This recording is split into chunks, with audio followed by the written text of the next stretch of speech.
Hello student, आप सभी का वेलकम है एजुकेशन नॉलेज में। और आज हम डिस्कस करने वाले हैं शारीरिक विकास, फिजिकल डेवलपमेंट।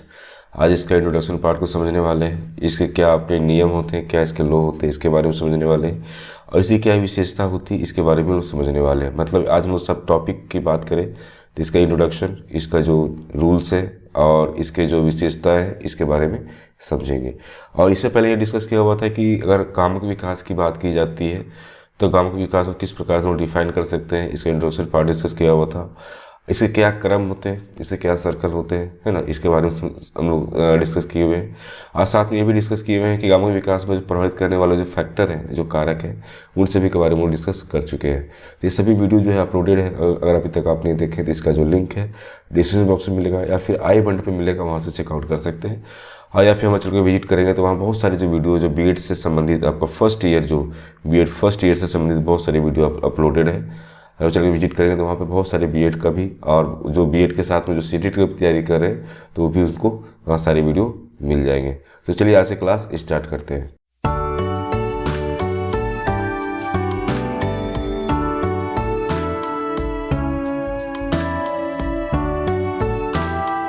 तो सबसे पहली बात होती है कि हम ये समझते हैं कि शारीरिक विकास क्या है और उसको किस प्रकार से हम डिफाइन कर सकते हैं, किस प्रकार से समझ सकते हैं। तो हम ये कह सकते हैं कि अगर शारीरिक विकास की बात की जा रही है, फिजिकल डेवलपमेंट की बात की जा रही है, तो शारीरिक अभिवृद्धि से अभिप्राय यह निकल के आता है कि शरीर के विभिन्न अंगों का विकास और उसका कार्य क्षमता। एक सिंपल सा आप दो लाइन में बोल सकते हैं कि अगर फिजिकल डेवलपमेंट की बात की जा रही है तो शरीर के जो विभिन्न तरह के जो अंग हैं उसका विकास होना चाहिए। और उस विकास के दौरान ही क्या होना चाहिए कि उसके जितने भी अंग हैं वो सारे क्या होना चाहिए कि कार्य क्षमता, मतलब उसके अंदर एक एनर्जिटी, मतलब कि बोल सकते हैं कि आप शरीर के जितने भी अंग हैं वो सभी अंग सुचारू रूप से सारे वर्क करना चाहिए। जैसे आपके हाथ हो गए, आपके पैर हो गए, आपके आँख हो गए, है ना, वो सभी शरीर के जितने भी अंग हैं अगर सही तरीके से सब कार्य कर रहे हैं, है ना, तो हम बोल सकते हैं कि उसका फिजिकल डेवलपमेंट सही तरीके से हो रहा है। तो वही बात, सिंपल सी बात यहाँ पे कहा गया है कि अगर हम शारीरिक अभिवृद्धि की बात करते हैं तो इसका अभिप्राय यह निकल के आता है कि शरीर के विभिन्न अंगों का विकास होना चाहिए और उसमें कार्य क्षमता होनी चाहिए। ठीक है।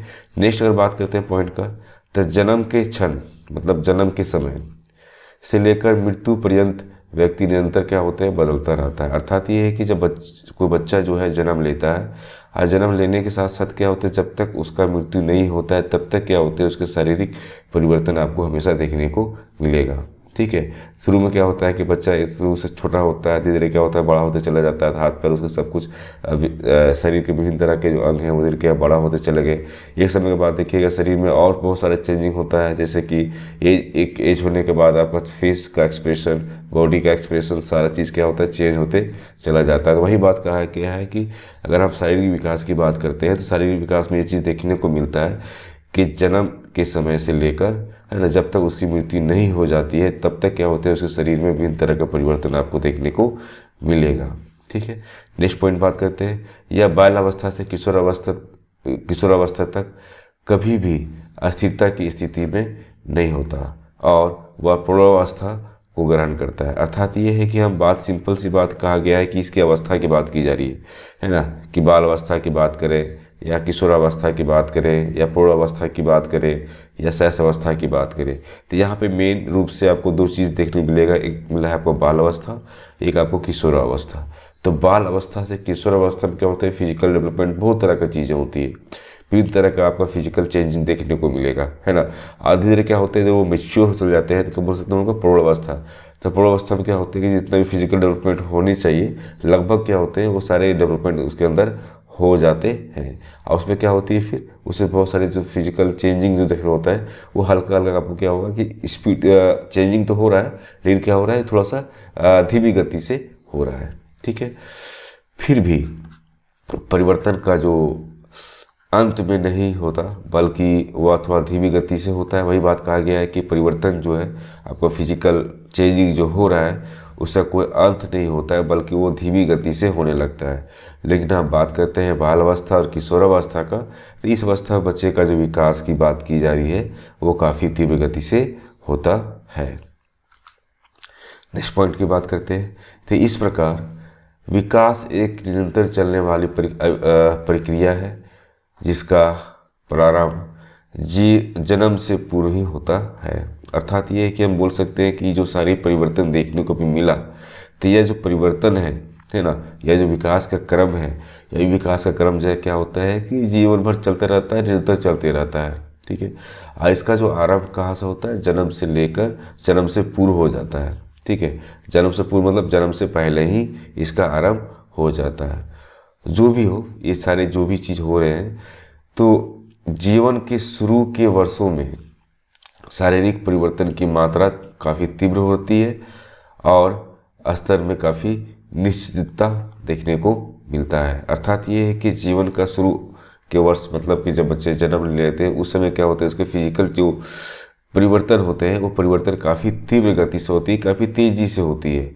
आधे इधर क्या होते हैं कि जितने भी इसके लेवल हैं, जितने भी इसके स्तर हैं, उसमें क्या होती है, एक निश्चितता या आप बोल सकते हैं कि एक निश्चित आयाम तक पहुंचने लगता है। ठीक है, नेक्स्ट पॉइंट की बात करते हैं इसमें कि प्रत्येक शारीरिक परिवर्तन पहले के परिवर्तन पर आश्रित होता है। ठीक है, और बदले में होने वाले परिवर्तन को प्रभावित करता है। एक सिंपल सी बात यही कहा गया है कि जितने भी परिवर्तन आपको फिजिकल परिवर्तन देखने को मिलता है ना, फिजिकल परिवर्तन में बहुत सारी चीज़ें होती है। एक छोटी सी बात ही करें, आपको फिजिकल परिवर्तन में आपका इंट्रो और एक्सट्रोवर्ट दोनों रूप से देखने को मिलता है ना। तो जो जितने भी फिजिकल परिवर्तन हो रहे हैं, फिजिकल चेंजिंग देखने को मिल रहे हैं, वो सारी चेंजिंग जो है एक दूसरे पे क्या होते हैं, आश्रित होते हैं, एक दूसरे से रिलेट में होते हैं। ठीक है, इससे क्या होता है कि पहला जो चेंजिंग हो रहा है कहीं ना कहीं वो दूसरे चेंजिंग जो शरीर में जो परिवर्तन हो रहा है उसको क्या कर रहा है, उसको प्रभावित कर रहा है। वही बात कहीं कहीं है। ठीक है, नेक्स्ट पॉइंट क्या देखने को मिलता है कि मानव शरीर का जो विकास है, मानव शरीर का जो विकास है वो क्या होता है, गर्भावस्था से ही आरंभ हो जाता है।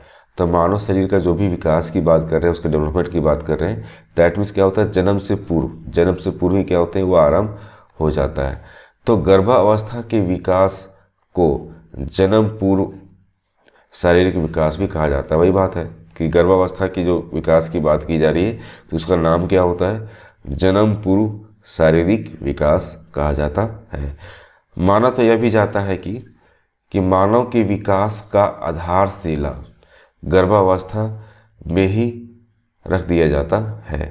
मतलब ये है कि जब बच्चे का जो विकास की बात की जा रही है, शारीरिक विकास की बात की जा रही है ना, तो ये देख ऐसा माना जाता है क्या है कि जब किसी भी व्यक्ति या किसी भी मानव का जो विकास है उसका जो आधारशिला होती है वो क्या होती है, गर्भावस्था से ही आरंभ हो जाती है।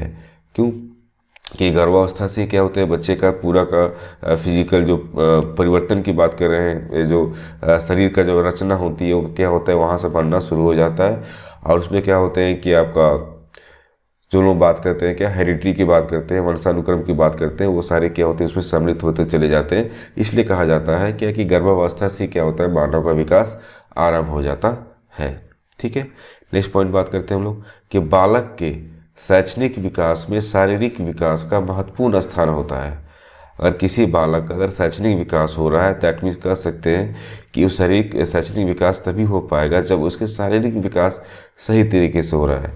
किसी बच्चे का फिजिकल डेवलपमेंट अगर सही तरीके से हो रहा है, दैट मीन्स क्या हो रहा है कि उसके अंदर जितने भी तरह के परिवर्तन जितने तरीके से होनी चाहिए, जिस प्रकार से होनी चाहिए, चाहे उसका इमोशन की बात करें, उसकी फिजिकल की बात करें, उसका सोशल की बात करें, जो भी परिवर्तन हो रहा है कहीं ना कहीं किस पर डिपेंड करता है, फिजिकल चेंजिंग पर डिपेंड करता है, फिजिकल डेवलपमेंट पर डिपेंड करता है। तो जो फिजिकल डेवलपमेंट अगर अच्छी तरह से हो रहा है, दैट मीन्स कह सकते हैं कि उसका शैक्षणिक या एजुकेशनल डेवलपमेंट की बात की जा रही है वो भी अच्छी सही तरीके से हो पाएगा। ठीक है, नेक्स्ट बात करते हैं हम लोग, बालक का शारीरिक विकास उसके व्यवहार को प्रभावित करता है। तो बालक का जो शारीरिक विकास जो है उसके व्यवहार को प्रभावित करता है। जनरल से बात है कि जब बच्चे का अगर फिजिकल डेवलपमेंट सही तरीके से हो रहा है ना, हर चीज़ें सही तरीके से हो रहे हैं, तो सारी चीज़ें किस प्रकार से आपको देखने को मिलेगा, उसके व्यवहार के आधार पे, उसके बिहेव्स के आधार पे। और ऐसे बच्चा जिसका फिजिकल डेवलपमेंट अच्छी तरह से नहीं हो रहा है तो उसके बिहेवियर में काफ़ी सारा चेंजिंग देखने को मिलेगा। तो वो सारी चीज़ें क्या होती है उसके व्यवहार के रूप में आपको देखने को मिल जाता है। अगर वीडियो पसंद आ रहा है उसको लाइक करें और सब्सक्राइब करें और अपने ग्रुप में ज़्यादा शेयर करें। जो ऐसा बच्चा जो बीएड का तैयारी कर रहा है या फिर सीटेट का तैयारी कर रहा है या फिर डीएलएड का जो तैयारी कर रहा है, उन सभी को बेनिफिट मिल सके। ठीक है, तो वीडियो को लाइक जरूर करें और फर्स्ट अगर विजिट करें तो सब्सक्राइब जरूर करें। इस तरह कंटेंट और भी बहुत सारे वीडियो जो है आपको मिलने वाला है। तो मनोवैज्ञानिकों के अनुसार, ठीक है, मनोवैज्ञानिक के अनुसार क्या बताया गया है कि जब फिजिकल चेंजिंग की बात कर रहे हैं, फिजिकल डेवलपमेंट की बात की जा रही है, तो इसका जो अफेक्ट है, इसका जो प्रभाव है किसके बिहेवियर के जो क्षेत्र में, वो 4 तरीके से आपको देखने को मिलेगा। ठीक है, ये सारे आपके मनोवैज्ञानिक हैं, इनके अनुसार ये बताया जा रहा है। तो इसको मुख्यतः हम लोग 4 भागों में डिवाइड कर सकते हैं। हम लोग नहीं, मनोवैज्ञानिकों ने इसको 4 भागों में डिवाइड किए। ठीक है, तो पहला पॉइंट क्या देखने मिलता है कि स्नायु मंडल, है ना, स्नायु मंडल, नर्वस सिस्टम, इसके बारे में आप जानते होंगे।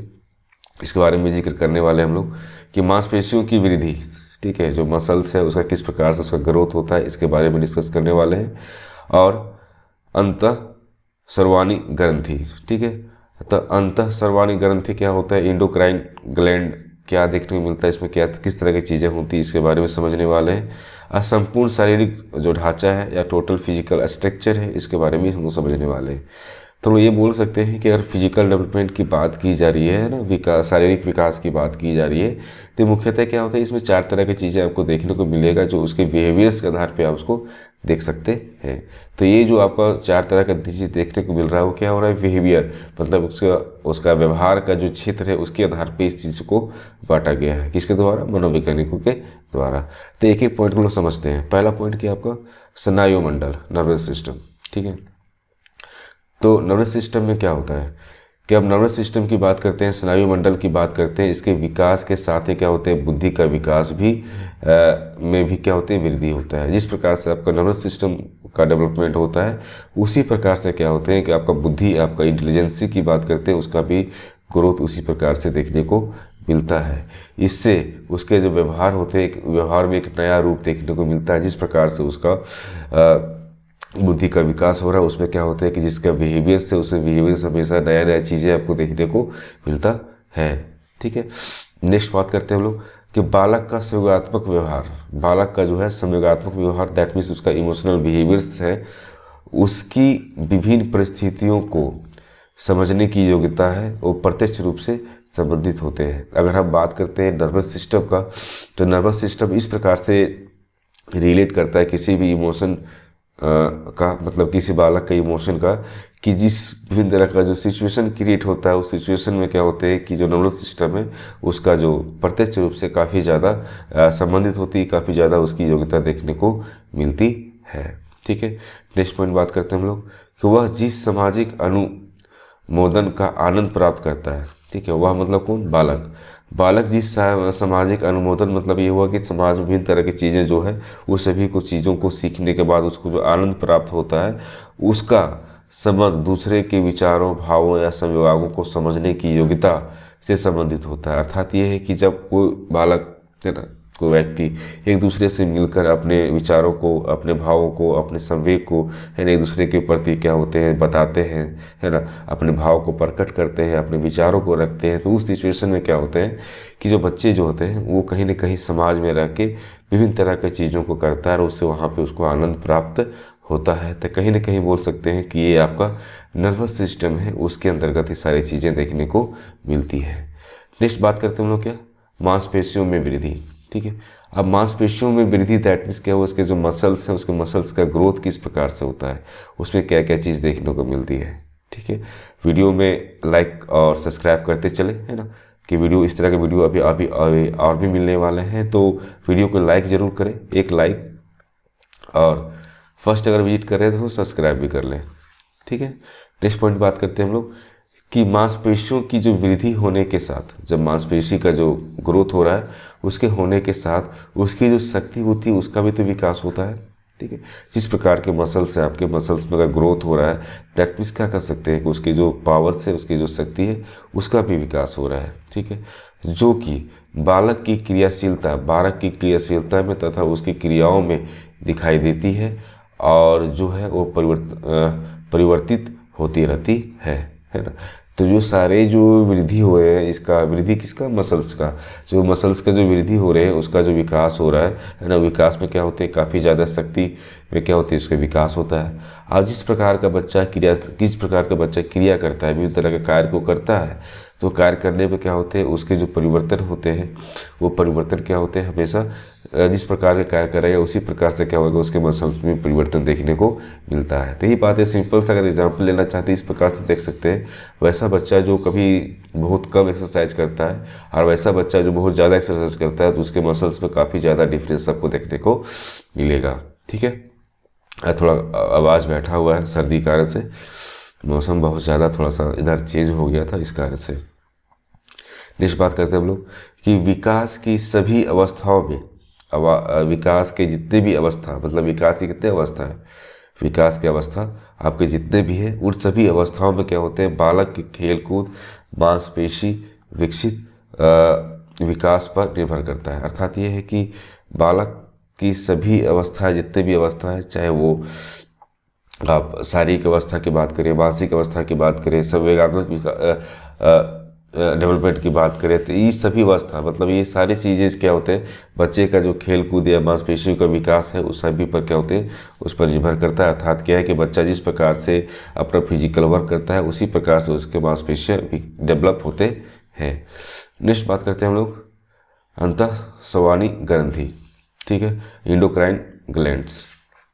तो इंडोक्राइन ग्लैंड्स के अंतर्गत क्या देखने को मिलता है कि जो ये ग्रंथि जो है, ये जो ग्लैंड्स है ना, इसके जो कार्यों में परिवर्तन होने में क्या होते हैं, नवीन परिवर्तित व्यवहारों का जो है प्रकाशन होता है। अर्थात ये है कि जब कोई नया चीज़ें, जब बच्चे के बिहेवियर में बहुत सारी चीज़ें चेंजिंग होती है, उसके कार्य क्षमता में परिवर्तन होता है, तो वो क्या होते हैं कि धीरे धीरे क्या होते हैं, वो नया चीज़ों को यहाँ पे प्रकाशित करते हैं उसके व्यवहार के आधार पर।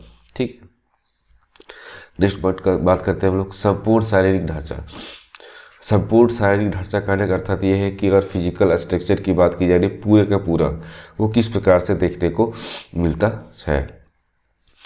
तो संपूर्ण शारीरिक ढांचा में परिवर्तन से अर्थात उसके जो शारीरिक रचना की बात करते हैं, उसकी लंबाई की बात करते हैं, उसकी भार की बात करते हैं, उसके शारीरिक अनुपात की बात करते हैं, सामान्य शारीरिक रूप से किस प्रकार से चेंज हो रहा है, इतने बहुत तरह की चीज़ें जो है बालक के व्यवहार को प्रभावित कर सकता है। तो जिस प्रकार का फिजिकल स्ट्रक्चर है, अर्थात कि जिस प्रकार का फिजिकल रचना, शारीरिक रचना है, उसके लंबाई, उसके भार, उसके शारीरिक अनुपात, विभिन्न तरह की चीज़ें जो है उसके बालक के बिहेवियर को प्रभावित कर सकता है। तो नेक्स्ट पॉइंट इसी में ये देखने को मिलता है कि शरीर का जो विकास होता है, तो शरीर का विकास एक अच्छे बोल सकते हैं अच्छे स्वास्थ्य पर भी क्या होते हैं, निर्भर होता है कि बच्चा का स्वास्थ्य अगर अच्छा है, उसका हेल्थ अच्छा है, तो उस सिचुएशन में क्या होगा, उसका फिजिकल डेवलपमेंट अच्छी तरह से हो पाएगा। ठीक है, इसी के अंतर्गत ये देखने को मिलता है कि एक स्वस्थ व्यक्ति ही मन के साथ अपना सर्वांगीण विकास कर सकता है। अर्थात ये है कि जो स्वस्थ व्यक्ति होते हैं वो अपने मन पर किस प्रकार से कंट्रोल कर सकते हैं और अपने अनुसार वो सारी चीज़ों को कर सकते हैं, और उसका जितने भी सर्वांगीण विकास मतलब क्या होता है, ओवरऑल डेवलपमेंट। तो ओवरऑल डेवलपमेंट किस प्रकार से होगा, वो क्या होता है, डिपेंड करता है कि उस व्यक्ति का, उस बच्चे का हेल्थ किस प्रकार से है। तो क्या होगा, अपने मन के साथ में अपने विभिन्न तरह का जो सर्वांगीण विकास होना चाहिए, तो सारे विकास सही तरीके से हो पाएगा। अतः हम यह कह सकते हैं, क्या कह सकते हैं कि शारीरिक विकास और स्वास्थ्य की बात की जाती है, उसका व्यक्ति के व्यवहार पर बहुत ज़्यादा प्रभाव पड़ता है। अगर हम किसी भी बच्चे का फिजिकल डेवलपमेंट की बात करते हैं, उसके हेल्थ की बात करते हैं, तो कहीं ना कहीं क्या होता है कि उस बच्चे या उस व्यक्ति का व्यवहार को काफ़ी ज़्यादा बुरा प्रभाव डाल सकता है। ठीक है, नेक्स्ट पॉइंट डिस्कस करने वाले हैं क्या कि शारीरिक विकास का नियम क्या, उसके लॉ होते हैं, किस प्रकार से फिजिकल डेवलपमेंट होता है, इसके बारे में समझेंगे। तो वीडियो को लाइक कर लें और फर्स्ट टाइम विजिट कर रहे हैं तो उसको सब्सक्राइब करते चलें, है ना। वीडियो में अगर किसी तरह को कमी लगता है या फिर लगता है कि इसमें और अच्छी तरह चीज़ें होनी चाहिए, तो कमेंट बॉक्स में जरूर बताएं कि वीडियो कैसा लग रहा है आपको, है ना। नेक्स्ट पॉइंट पे आते हैं हम लोग कि शारीरिक विकास का नियम, है ना। शारीरिक विकास का नियम कहने का सेंस यहाँ पे ये निकल के आता है कि शारीरिक विकास के अंतर्गत क्या क्या चीज़ें देखने को मिलती है। तो मस्तकाधोमुखी विकास का नियम, ठीक है, इसको क्या बोलते हैं, लॉ ऑफ सेलोफोकोडियल डेवलपमेंट। तो सेलोफोकोडियल डेवलपमेंट की बात की जा रही है, उसका नियम क्या है इसके बारे में समझने वाले हैं। विकास चक्र का जो नियम है इसके बारे में हम लोग समझने वाले हैं कि किस प्रकार का जो साइकिल डेवलपमेंट की बात की जा रही है उसका किस प्रकार का क्या नियम है उसके बारे में समझने वाले हैं। तो यहाँ पे शारीरिक विकास की बात की जा रही है, तो शारीरिक विकास का मुख्यतः आपको दो नियम देखने को मिलता है। तो पहला नियम क्या बात करते हैं हम लोग, है ना, मस्तकाधोमुखी विकास का नियम। ठीक है, तो इस नियम में क्या होता है कि यह जो नियम है शारीरिक विकास का जो दिशा को निर्देशित करता है कि शारीरिक विकास किस दिशा में जा रहा है, या उसका जो फिजिकल डेवलपमेंट की बात की जा रही है, तो फिजिकल डेवलपमेंट विभिन्न तरह का जो अंग का जो विकास हो रहा है ना, तो सारे पार्ट्स किस प्रकार से डेवलप होंगे, उसका क्या प्रोसेस है, किस दिशा में होना चाहिए। तो इस नियम के अनुसार ये बताया जाता है कि पहले क्या होते हैं, सिर का जो भाग है, और उसके बाद फिर जो क्रम में उसके धड़ होते हैं, है ना, हाथ और पैर का जो है विकास होता है। अर्थात ये है कि इस नियम में ये बताते हैं कि शारीरिक विकास के अंतर्गत सबसे पहले किसी बच्चा का सिर का जो भाग है वो विकास होता है, और उसके बाद उसका जो धड़ है उसका विकास होता है, और उसके बाद उसके विभिन्न तरह के जो अंग हैं, हाथ पैर हो गए, उस सभी का विकास होता है। इसके अनुसार यह देखने को मिलता है। ठीक है, तो विकास चक्र का नियम। अब विकास चक्र के नियम के अंतर्गत क्या देखने को मिलता है, तो विकास चक्र के नियम के अंतर्गत हम इसको 4 चक्रों में, या फिर बोल सकते हैं 4 साइकिल्स में इसको हम लोग डिवाइड कर सकते हैं। इसको इस तरह से समझ सकते हैं। पहला चक्र क्या होता है, पहला चक्र आपको माना जाता है जन्म से लेकर 2 वर्ष का जो है उस अवस्था को माना जाता है। ठीक है, उस अवस्था मतलब क्या, जन्म से लेकर 2 वर्ष का बच्चा है उसको पहला चक्र माना जाता है। दूसरा चक्र कब माना जाता है, 2 से लेकर 11 वर्ष का जो बच्चा है उसके बारे में बात की जाती है कि उसका विकास का नियम किस प्रकार से देखने को मिलेगा। वहीं अगर बात करते हैं तीसरा चक्र की बात करते हैं, तो 11 से लेकर 15 वर्ष के जो बच्चे होते हैं उसके बारे में बात की जाती है। और जो चौथा चक्र की बात करते हैं तो उसमें क्या होते हैं, 15 से लेकर 18 वर्ष के जो आयु के बच्चे होते हैं उसके बारे में बात की जाती है कि उसका संपूर्ण विकास इस प्रकार से होना चाहिए। तो विकास क्रम का जो नियम है उसमें ये आपको इस चारों पॉइंट के आधार पर देख सकते हैं कि पहला चक्र आपको हुआ जन्म से लेकर 2 साल का बच्चा, दूसरा चक्र में हुआ 2 से लेकर 11 साल का बच्चा, और तीसरा चक्र की बात करते हैं तो 11 से लेकर 15 वर्ष के जो बच्चे हैं, और चौथे चक्र की बात करते हैं तो 15 से लेकर 18 वर्ष के जो बच्चे हैं उसके किस प्रकार से विकास होना चाहिए उसके बारे में बताया गया है। तो विकास चक्र के अंतर्गत अब देखिए किस प्रकार से इसका डेवलप होता है। अब पहला चक्र की बात करते हैं। अब पहला चक्र क्या था, पहला चक्र था आपका जन्म से लेकर 2 वर्ष। तो जन्म से लेकर 2 वर्ष की बात की जा रही थी, इसका जो शारीरिक विकास है काफ़ी तीव्र गति से होती है। ठीक है, पहली बात। दूसरा चक्र की बात करते हैं, दूसरे चक्र में क्या था आपका 2 से लेकर 11 वर्ष। 2 वर्ष से लेकर 11 वर्ष के जो बच्चे हैं उसमें अगर शारीरिक विकास की बात करते हैं तो उसका विकास का जो क्रम होता है काफ़ी थोड़ा धीमी गति से देखने को मिलता है। लेकिन अगर हम बात करते हैं तीसरा चक्र की, तीसरा चक्र कौन सा है, 11 से लेकर 15 वर्ष के बच्चे। 11 से लेकर 15 वर्ष के बच्चे है ना, वो सारे बच्चों का जो विकास का जो गति है वो पुनः क्या होते हैं, काफ़ी ज़्यादा तीव्र गति से होने लगता है। आज चौथे चक्र की बात करते हैं। चौथे चक्र क्या होता है आपका 15 से लेकर 18 साल के बच्चे। तो 15 से लेकर 18 साल के जो बच्चे होते हैं उसमें क्या होते हैं कि विकास का जो गति है वो पुनः क्या होते हैं, धीमी हो जाती है। तो यहाँ पे एक चीज़ समझना पड़ेगा कि किस चक्र में किस तरह का विकास हो रहा है। पहला क्या हो रहा है, काफ़ी ज़्यादा तीव्र गति से हो रहा है, फिर क्या हो गया, थोड़ा हल्का धीमा हो गया, फिर क्या हो गया, तीव्र हो गया, और फिर क्या हो गया आपका धीमा हो गया। तो पहला चक्र हो गया, दूसरा चक्र हो गया, तीसरा चक्र हो गया और चौथा चक्र हो गया। तो इस प्रकार से क्या हुआ, विकास का क्रम आपको देखने को मिलेगा। तो इससे यह स्पष्ट क्या होता है, स्पष्ट ये होता है कि शारीरिक विकास का जो है एक समान गति से नहीं होता है। अर्थात ये है कि अगर विकास की बात की जा रही है तो इसका विकास जो है एक सही समान गति से या समान रूप से देखने को नहीं मिलता है। ठीक है, इस पॉइंट बात करते हैं इसी का कि विकास की यह जो गति है पृथक आयु अंतराल में भिन्न भिन्न होता है। अर्थात ये है कि हम यहाँ पे जो डिस्कस किए, इसके जितने भी चक्र, जितने भी साइकिल्स के डिस्कस किए, तो विभिन्न एज में क्या होते हैं कि विकास की जो गति है वो गति एक दूसरे से बिल्कुल अलग देखने को मिलता है। ठीक है, तो हरलोक के अनुसार, हरलोक कौन है, मनोवैज्ञानिक है, इनके अनुसार ये बताया गया है कि विकास लयात्मक होता है। ठीक है, लयात्मक होता है, नियमित नहीं होता है। अर्थात ये है कि जो विकास की क्रम बात की जा रही है तो कोई नियम से, या फिर बोल सकते हैं कोई नियम, कोई रूल्स रेगुलर्स नहीं होता है। क्या होते हैं, रुक रुक के होता है, कभी ज़्यादा हो गया, कभी कम हो गया, फिर बढ़ गया, उस हिसाब से क्या हो रहा है, विकास की गति होती है। ये हर लोग के अनुसार ये चीज़ डिफाइन किया गया है। ठीक है, तो विकास चक्रों की तीव्रता और मंदता एक क्रम में होता है। अर्थात ये है कि हम यह भी देखने को मिलता है कि अगर विकास चक्र की बात करते हैं, है ना, डेवलपमेंट सर्कल की साइकिल की बात करते हैं, तो उसमें क्या होते हैं कि जो तीव्रता की बात की जा रही है या मंदता की बात की जा रही है ना, काफ़ी ज़्यादा तेज़ गति से होना, फिर धीमा गति से होना, तो ये हो रही है, एक क्रम में हो रहा है। ठीक है, ऐसा नहीं है कि तीव्र हो रहा है फिर कम, ये फिर कम हो गया फिर तीव्र, फिर ये इस सिस्टम में चला जाता है। हर एक के साथ में ऐसा चीज़ देखने को मिलता है, जितने भी बच्चे सभी में। तो शारीरिक विकास का ये जो चक्र है सभी बालकों में एक निश्चित समय पर प्रकट नहीं होता है। अर्थात ये है कि अगर हम बात यहाँ पे कर रहे हैं, जितने भी सर्कल की बात की है 4 सर्कल का, तो चारों सर्कल में ऐसा नहीं है कि उसका जो ये हम लोग जो सर्कल में ये डिवाइड किया हुआ है मनोवैज्ञानिक के द्वारा, तो हाँ होता उसी में है। लेकिन बात क्या है, किसी में हो सकता है बहुत जल्दी आ जाता है, किसी में क्या होता है थोड़ा लेट से आता है। तो वही बात कहा गया है कि अगर शारीरिक विकास की बात की जा रही है तो विभिन्न तरह के जो बालक होते हैं उसमें कोई निश्चित समय नहीं होता है, प्रकट नहीं होता है कि नहीं मैंने जो बताया कि जन्म से लेकर 2 साल में ये सारे परिवर्तन हो रहे हैं, तो तीव्र गति से हो रहा है। क्या हो रहा है, कुछ कुछ चीज़ें ऐसी है जो 2 साल की जगह पर वो 3 साल में हो रहा है। ठीक है, तो ये चीज़ बताया जा रहा है। नेक्स्ट बात करते हैं इसी में। वीडियो को लाइक ज़रूर करें और फर्स्ट विजिट करें तो सब्सक्राइब कर लें।